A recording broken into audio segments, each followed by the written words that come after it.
Even without doing any activity, you can still manifest what you want if you organize these four dimensions in one direction and keep it unwavering in that direction for a certain period of time. Now he believes Shiva will do it for him and it will happen. So is Shiva going to come and build your house? No, I want you to understand. No, I want you to understand, God will not lift his little finger for you. What has not happened till now on this planet can happen tomorrow. Human beings are capable of making it happen tomorrow.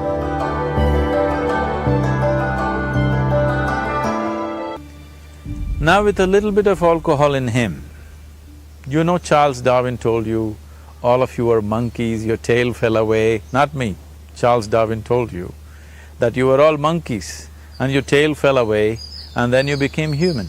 Yes, definitely the tail fell away.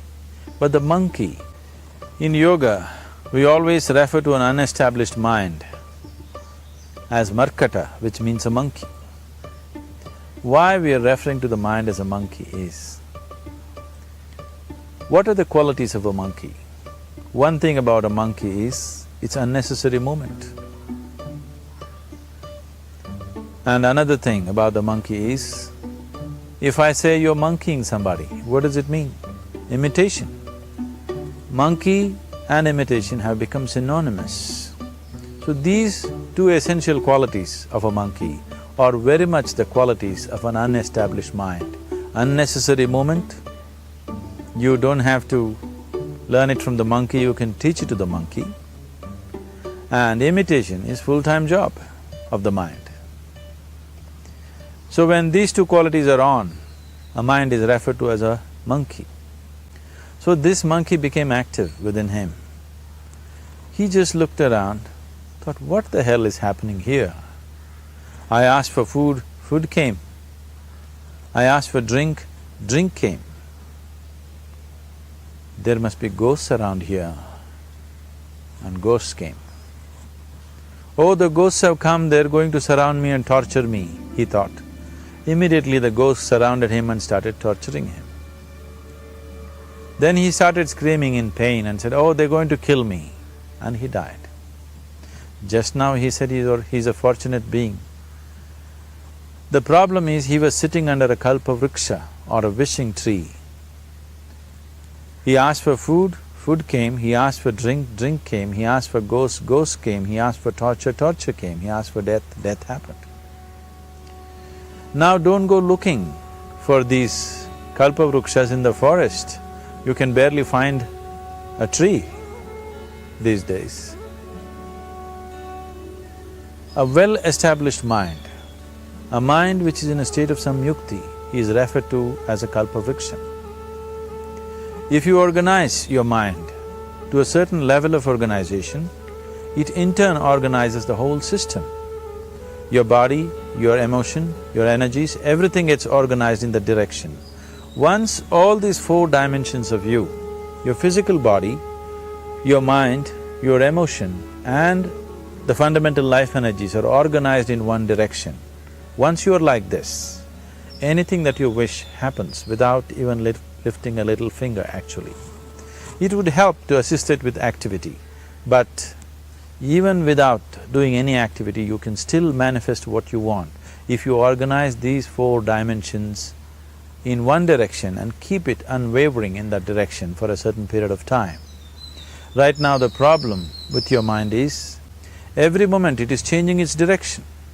It is like you want to travel somewhere and every 2 steps if you keep changing your direction, the question of you reaching the destination is very remote unless it happens by chance. So, organizing our minds and in turn organizing the whole system and these four basic dimensions of who you are right now in one direction, if you do this, you are a kalpavruksha yourself. Anything that you wish will happen. But right now, if you look at your lives, everything that you have wished for till now, if it happens, you have finished. Everything and everybody that you have desired for, if all of that lands up in your house today, could you live with that? Once we're empowered like this, it's very important that our physical action, emotional action, mental action and energy actions are controlled and properly directed. If it is not so, we become destructive, self-destructive. Right now, that is our problem. The technology, which is supposed to make our life beautiful and easy, has become the source of all the problem, that we are destroying the very basis of our life, which is the planet. So what should have been a boon, we are making a curse out of it.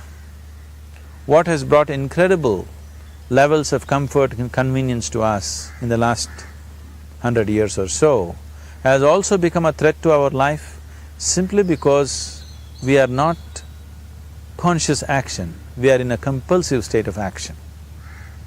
So organizing our minds fundamentally means moving from a compulsive state of activity to a conscious state of activity. You might have heard of people for whom they asked for something and beyond all expectations it came true for them. Generally this happens to people who are in faith. Now, let's say you want to build a house. If you start thinking, oh, I want to build a house, to build a house I need 50 lakhs, but I have only 50 rupees in my pocket, not possible, not possible, not possible. The moment you say not possible, you are also saying, I don't want it. So on one level, you're creating a desire that you want something, on another level, you're saying, I don't want it. So in this conflict, it may not happen. Someone who has some faith in a god or in a temple or whatever, who is simple-minded, faith works only for those people who are simple-minded. Thinking people, people who are too much thinking, for them it never works. A childlike person who has a simple faith in his god or his temple or whatever, he goes to the temple and says, Shiva, I want a house. I don't know how, you must make it for me. Now in his mind there are no negative thoughts. Will it happen? Will it not happen? Is it possible? Is it not possible? These things are completely removed by this simple act of faith. Now he believes Shiva will do it for him and it will happen. So is Shiva going to come and build your house? No, I want you to understand, God will not lift his little finger for you. What you refer to as God is the source of creation. As a creator, he has done a phenomenal job, there's no question about it. Could you think of a better creation than this? Is it in anybody's imagination to think anything better than what is there right now? So as a creator, he has done his job wonderfully well. But if you want life to happen the way you want it, because right now, the very crux of your happiness and your well-being is this, if at all if you're unhappy, the only and only reason why you're unhappy is life is not happening the way you think it should happen. That's all it is. So if life is not happening the way you think it should happen, you're unhappy. If life happens the way you think it should happen, you are happy. It's as simple as that. So if life has to happen the way you think it should happen, first of all, how you think, with how much focus you think, how much stability is there in your thought, and how much reverberance is there in the thought process will determine whether your thought will become a reality or is it just an empty thought. Or how you do not create any impediments for your thought by creating negative thought process. This possible, is something possible or not possible, is destroying humanity. What is possible and not possible is not your business, it's nature's business. Your business is just to strive for what you want. Right now you're sitting here, if I ask you two simple questions, I want you to just look at this and answer this. Right now from where you're sitting, can you just fly off? You say no. Right now from where you're sitting, can you get up and walk? You'll say yes. What is the basis of this? Why you say no to flying and yes to walking? Because past experience of life, many times you've gotten up and walked, never did you fly off. Or in other words, you're using the past experience of life as a basis for deciding whether something is possible or not possible. Or in other words, you have decided that what has not happened till now cannot happen in your life in future.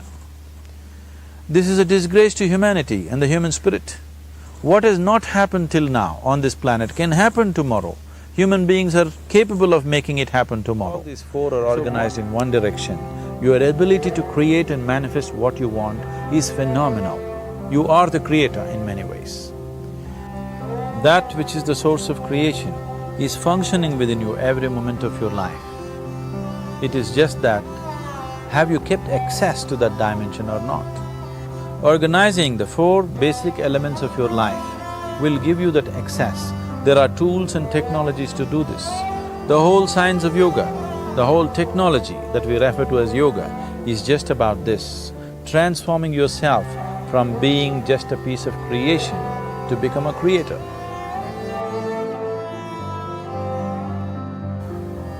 It is my wish and my blessing that every human being in this world should have this access to the source of creation within himself so that he can function here as a creator, not just as a piece of creation.